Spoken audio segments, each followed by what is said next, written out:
This is a story from olden times about warriors and monsters. It would be told in smoky halls, and everybody from kings to servants would stop and listen. Perhaps little boys and girls would sneak in and listen too. I know a little boy who loved this tale, and I hope he and all the other boys and girls like it too. This is the story of Beowulf.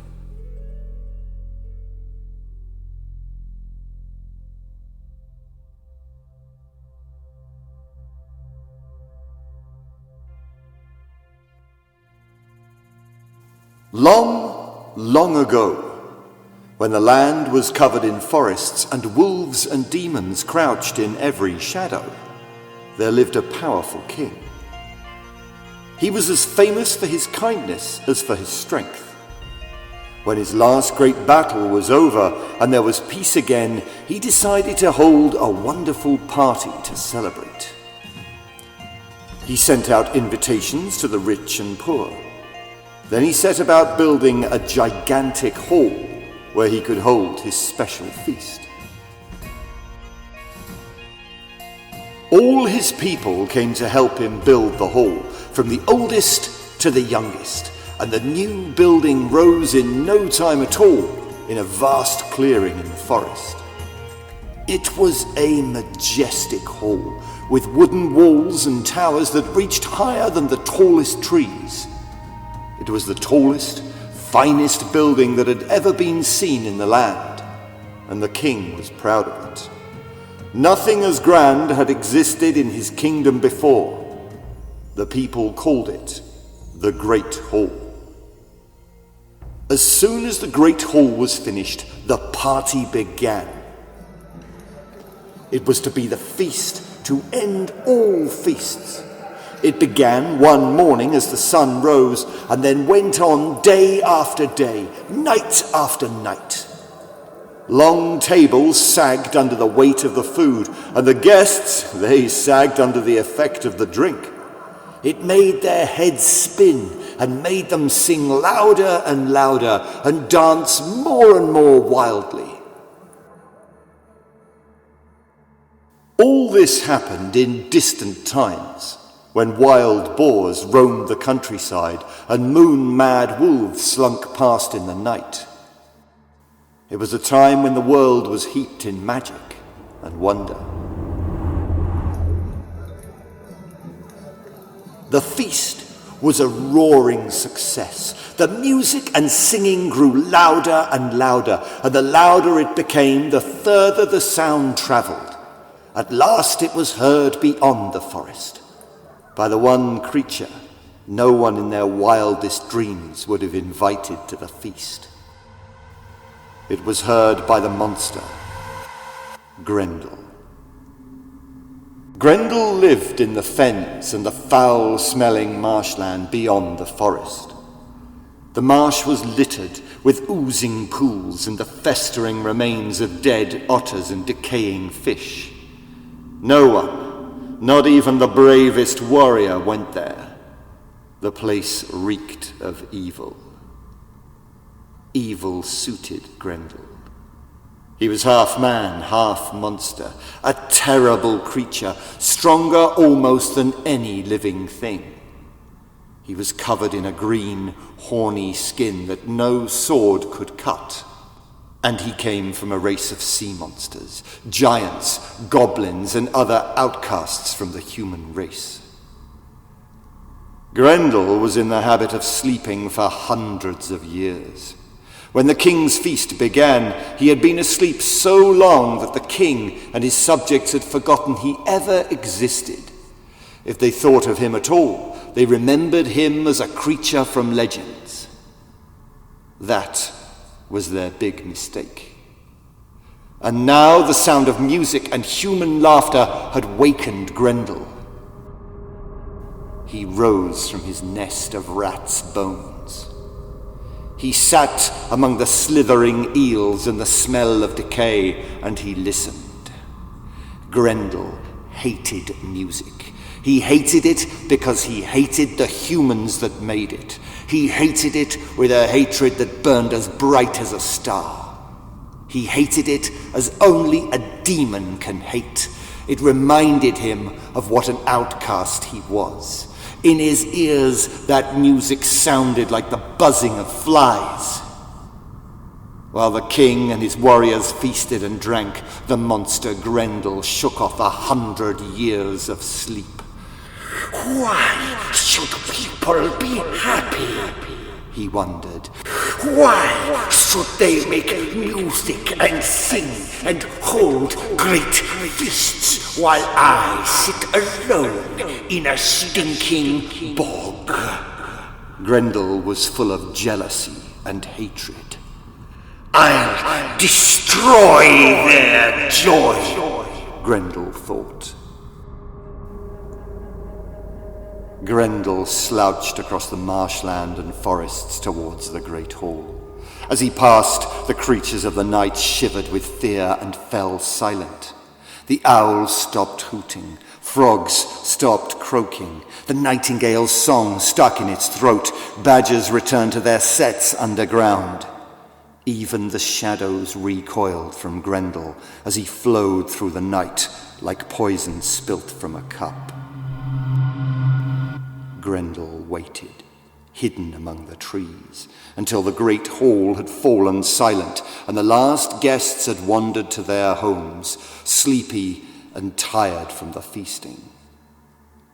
The king had left his favorite warriors to guard the great hall, but there had been peace in the land for so long that they did not take their duty seriously. They fell asleep, and they did not hear Grendel croaking his terrible song as he moved out from the shadows towards them. Sweet human meat's the best to eat, and human bones the best to grind. Human blood will flow again, and terror haunt the human mind. 100 years of sleep had left Grendel hungry. He crashed into the great hall and surprised the sleeping warriors. He plucked off their arms and legs as if they were petals. Blood filled the great hall. It dripped from the rafters and flowed out into the moonlight. Grendel ate his fill. Then he gathered up the warriors he could not eat into his arms, and the demon slouched back off to his nest in the fetid marshland pools. Now let them sing, he thought.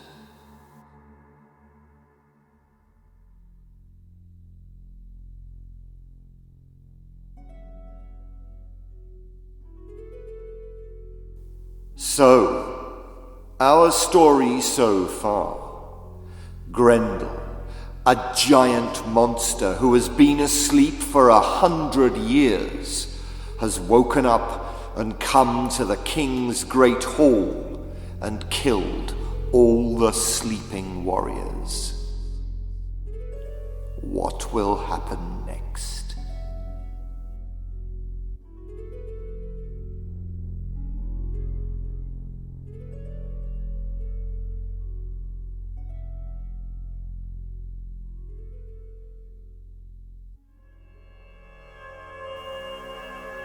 The next morning, people were struck dumb with terror when they saw what had happened in the great hall.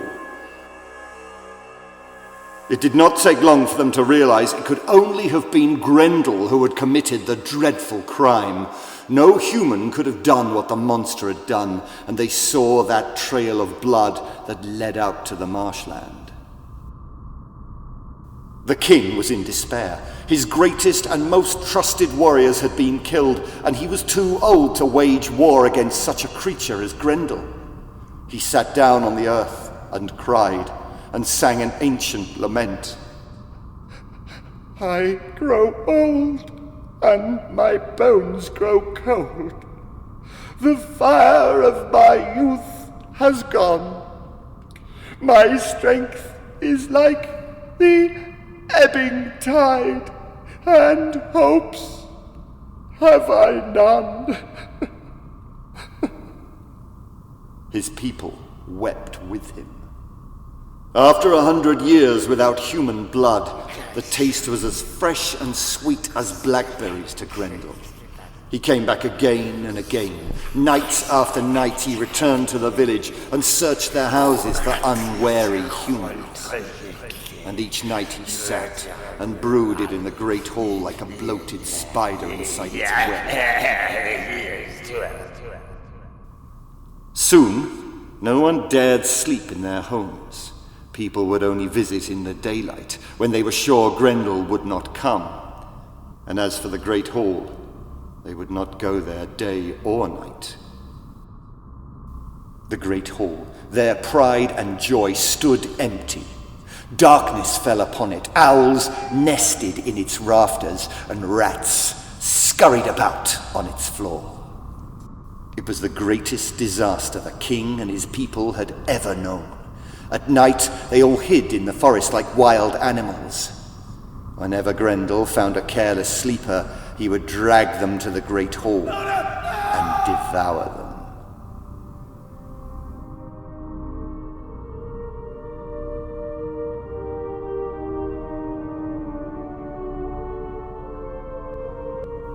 There was no laughter in the kingdom, no songs, no feasting, no joy. Stories of the monster's terrible deeds spread far and wide. Warriors came from distant lands to prove themselves heroes and destroy Grendel, but none was great enough. The first warrior had a magic bow. I'm the greatest warrior of all, He said. I will destroy Grendel with my bow. The king hoped against hope that the stranger could fulfill his boast. At dusk, when Grendel rose up from his nest of rat's bones and came to the village, the warrior took out a magic arrow and aimed it at Grendel's heart. But the arrow might as well have been a feather for all the harm it did. The next warrior had a magic dagger. It might as well have been a reed for all the harm it did. Other warriors came and many lost their lives. Some were fools and others were brave. All the same, none could defeat Grendel. He mocked them with his terrible song. Sweet human meat's the best to eat, and human bones the best to grind. Human blood will flow again, and terror haunt the human mind. And so the years passed, and the dust lay thick as snow in the great hall. People's spirits were broken, and no one took pride in themselves or the land. Crops failed in the fields, houses fell to wrack and ruin, paths grew over and were forgotten. No warrior would stand against Grendel now. More human bones than rat's bones littered his nest.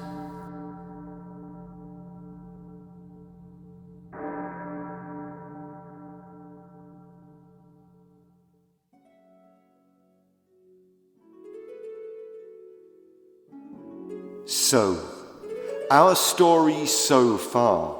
The monster Grendel has terrified the villagers, and no warrior can beat it. The king is desperate. If only a hero would come. Let's see what happens next in our story of Beowulf.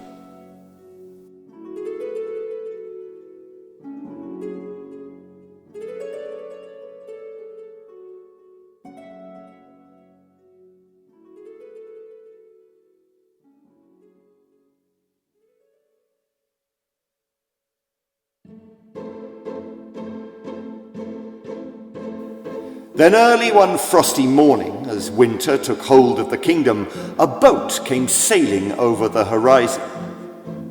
It was unlike any other boat that had sailed on the sea before. Its front part was carved with the face of a dragon, and its mast looked like the antlers of a stag. The deck glittered with flecks of frost, and in the light of the rising sun, these were as red as rubies. It was such a wonderful sight that the people rushed to tell the old king right away. 2 of his servants helped him walk to the cliff top, and he stood and watched as the vessel pulled into a rocky bay. A young man stepped from the boat and strode with ease up the cliff's steep path. The moment the old king looked into the young man's clear eyes, he knew who had come to his land. For years, rumors had reached him about a strange young man who lived across the northern rim of the world. A boy with the strength of 30 men, but one who was gentle and hard to provoke to anger. Are you Beowulf? He asked. Yes, said Beowulf, and I have come to face Grendel. I would have come some time ago, but the time to face him is written in the stars. And do the stars say that the time is now? The king asked. Yes, said Beowulf. Tonight we will light candles in the great hall, and I will wait for him there. So many warriors had come before Beowulf, and now were nothing more than bones used to line Grendel's nest. The old king felt afraid for Beowulf, but his fear for the young man's life was not as strong as his desire to free his kingdom from the demon that haunted it. And so he welcomed Beowulf with glad heart, and together they set off for the great hall. When they arrived, the sun had begun to set, and the villagers were leaving for their hidey-holes in the forest. The king helped Beowulf light the great hall with candles, for Beowulf said the light would confuse Grendel.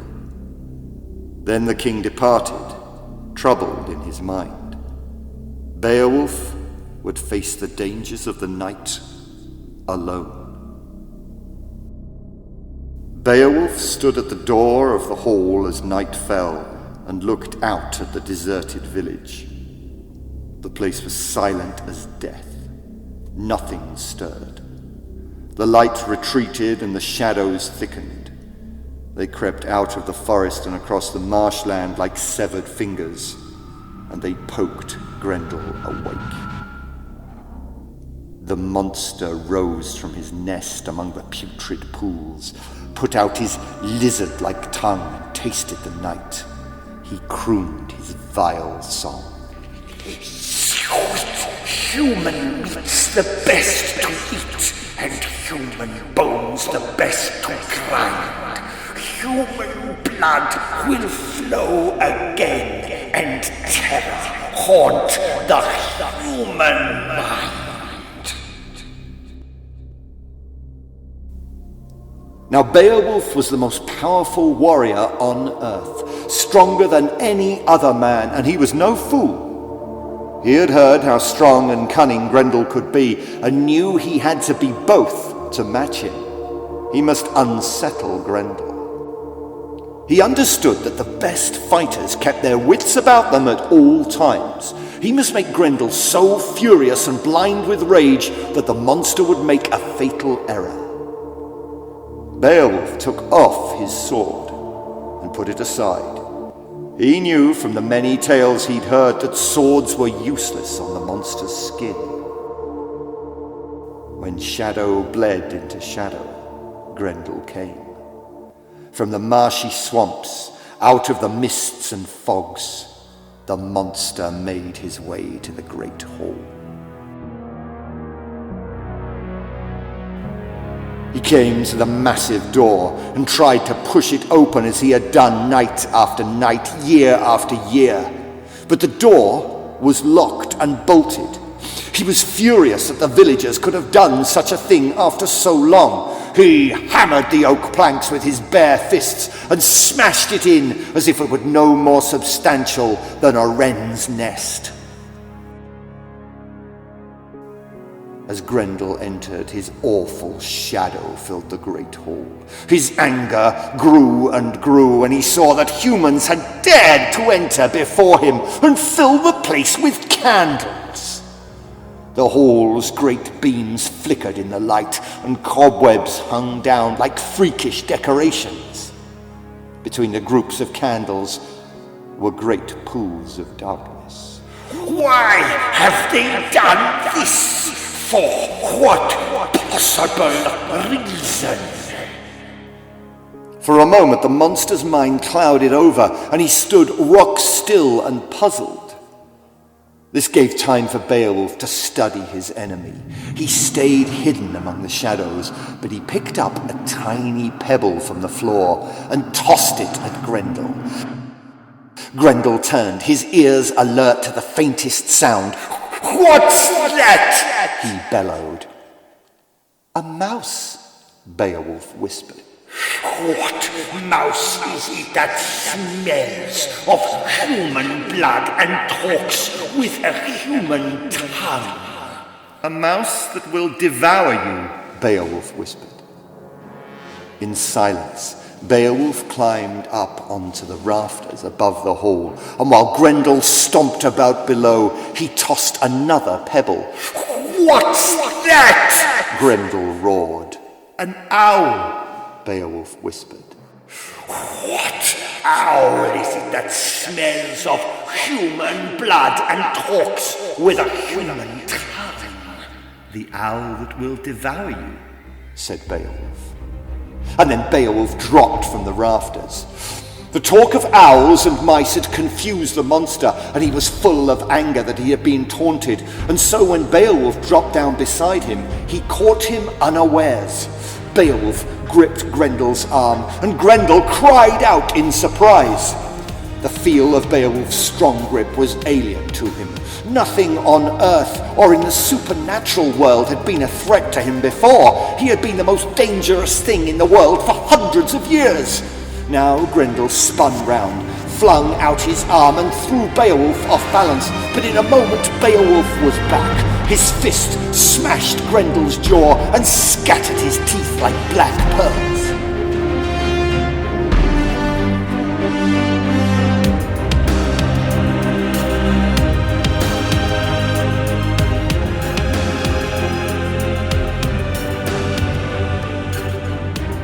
As the warrior and the monster rolled on the floor of the great hall, first one, then the other, had the upper hand. Grendel clawed at Beowulf's face till Beowulf was blinded by his own blood.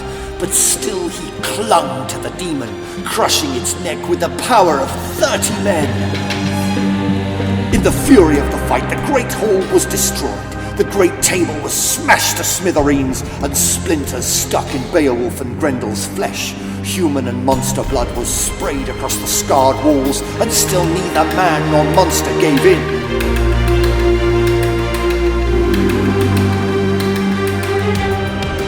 Then the moment of victory came. There was a sound like the cracking of a branch, and the bone in Grendel's right arm snapped. For the first and only time, he tasted defeat.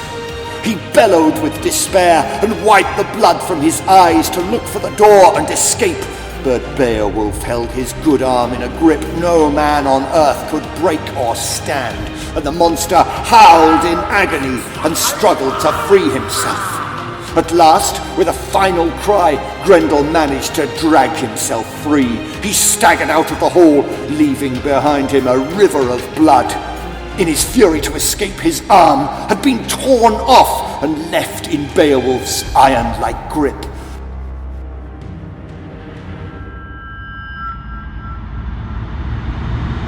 Beowulf looked at it in horror and flung it away.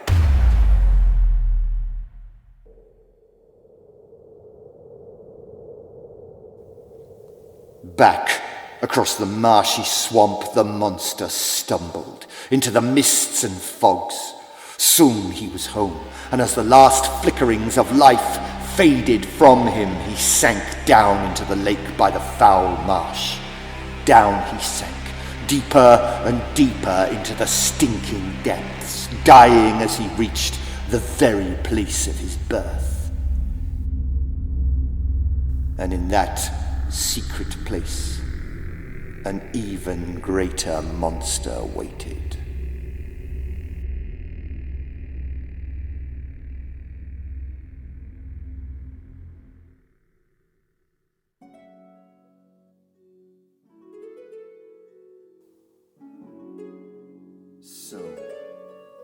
The evil monster Grendel has had its arm pulled off by the hero Beowulf.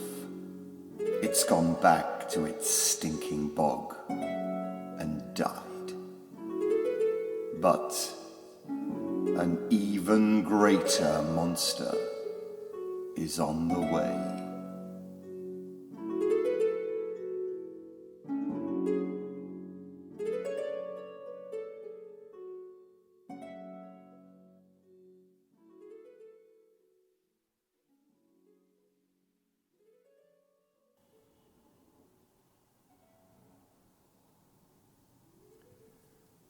The next morning the sun rose over a different world.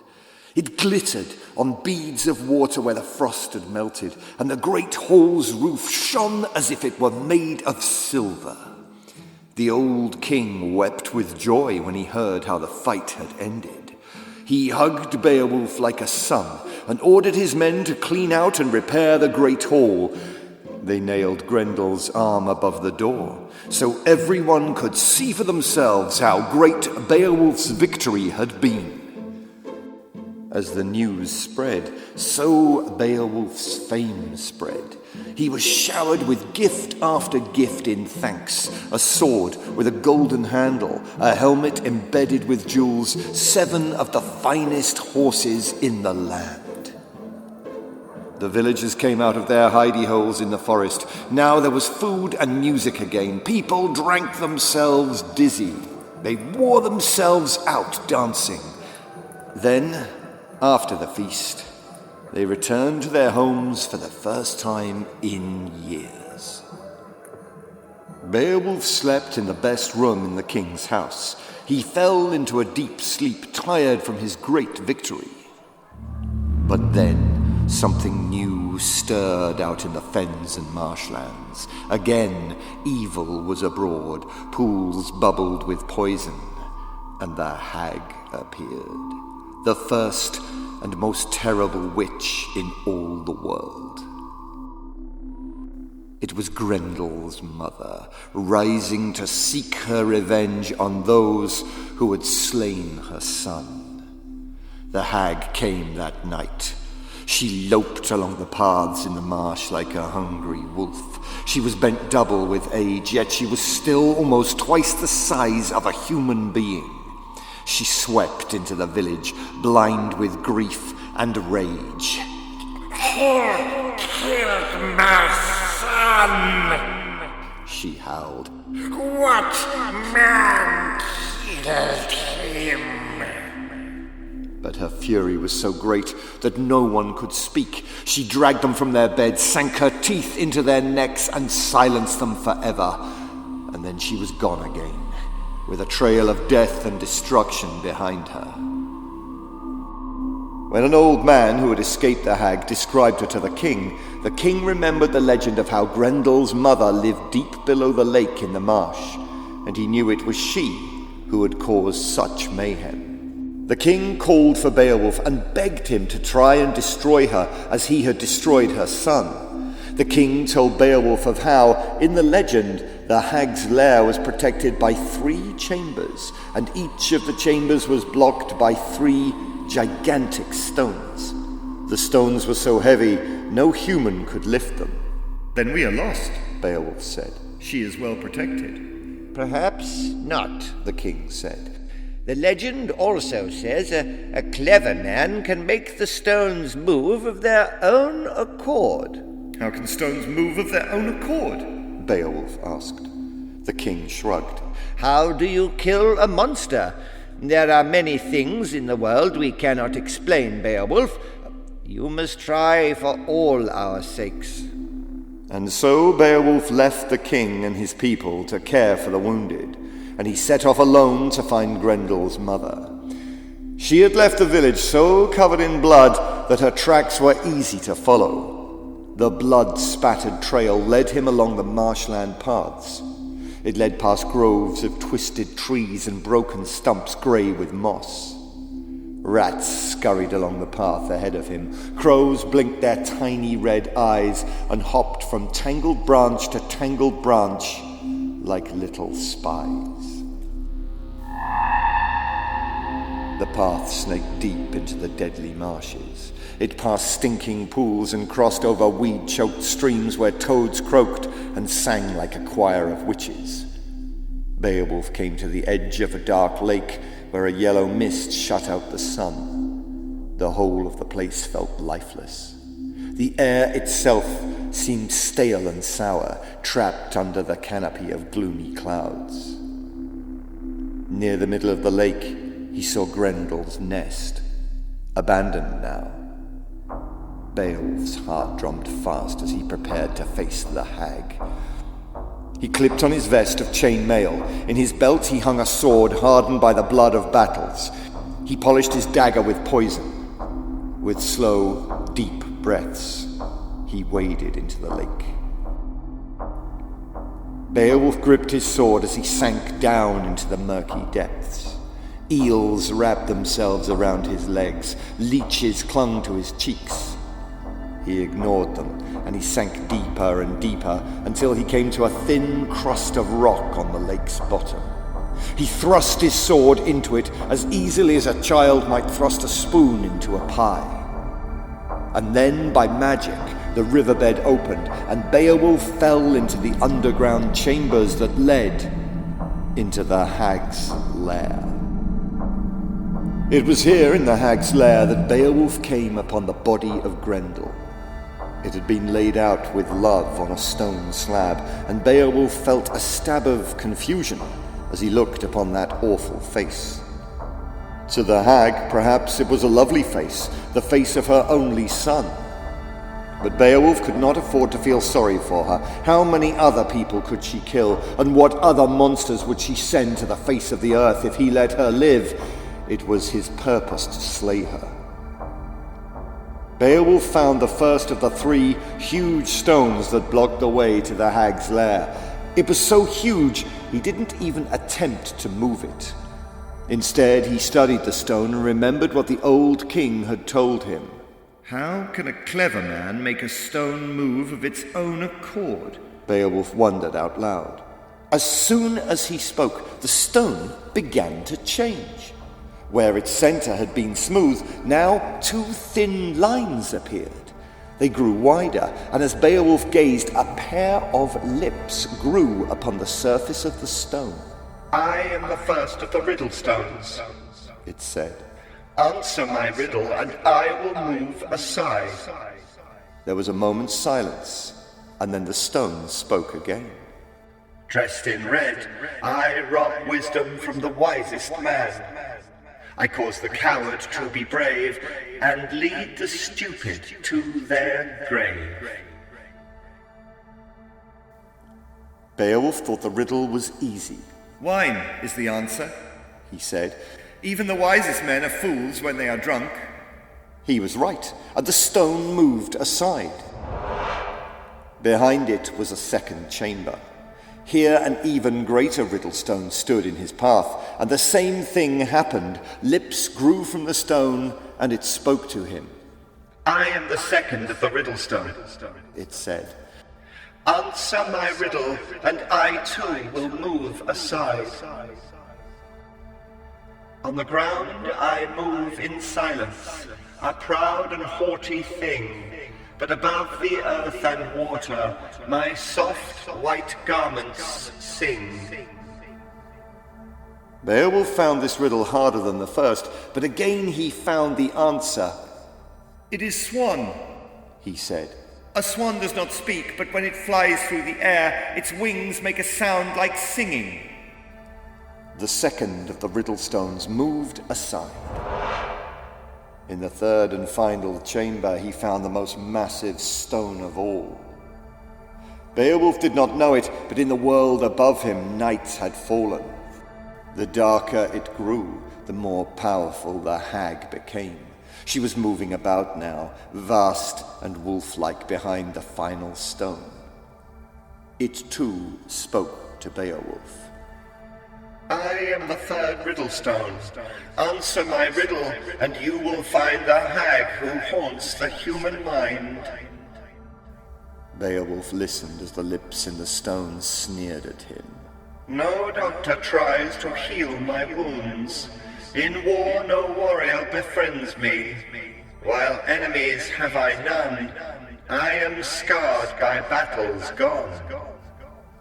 Because he was a warrior, Beowulf found this riddle the simplest of all. In war, no warrior befriends a shield, He said. so shield is the answer. Again he was right, and the final stone moved aside.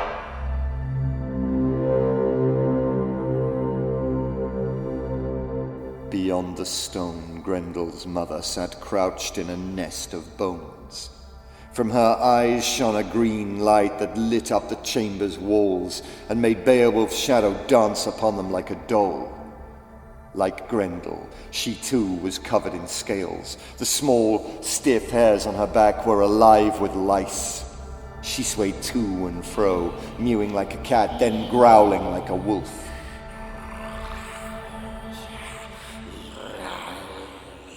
And never for a moment did she take her eyes from Beowulf's face.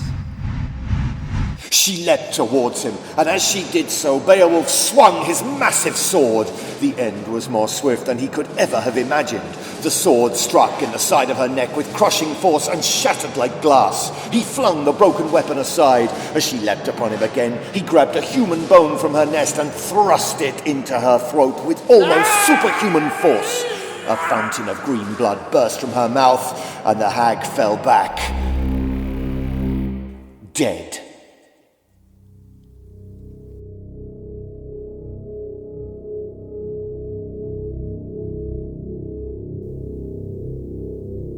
Only when her body had turned cold did Beowulf approach it.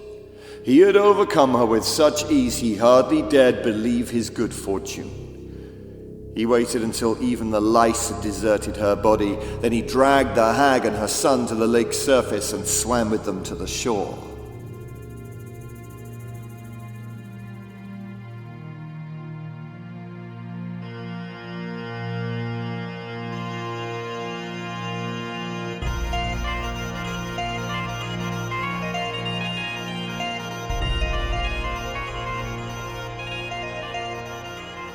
The bodies were laid out in the great hall, plain for all to see. This time, no one could doubt the kingdom had been made safe by Beowulf.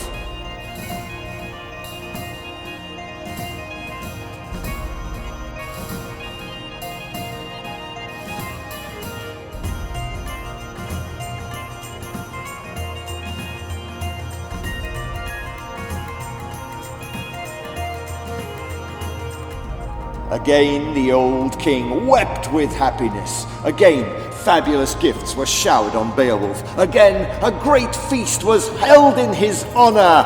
Again, many stories were told of his victory over the monsters.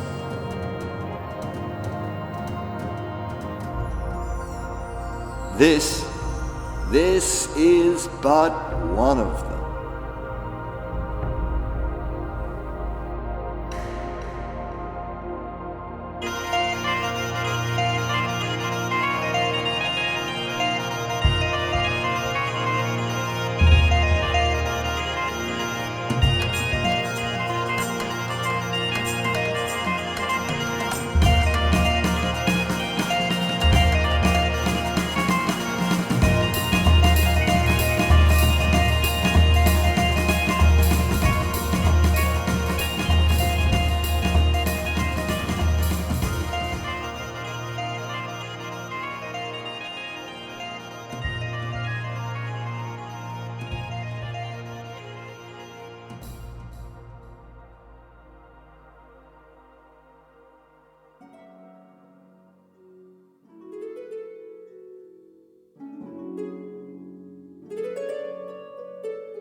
Well, I hope all the little boys and little girls I know all liked that story.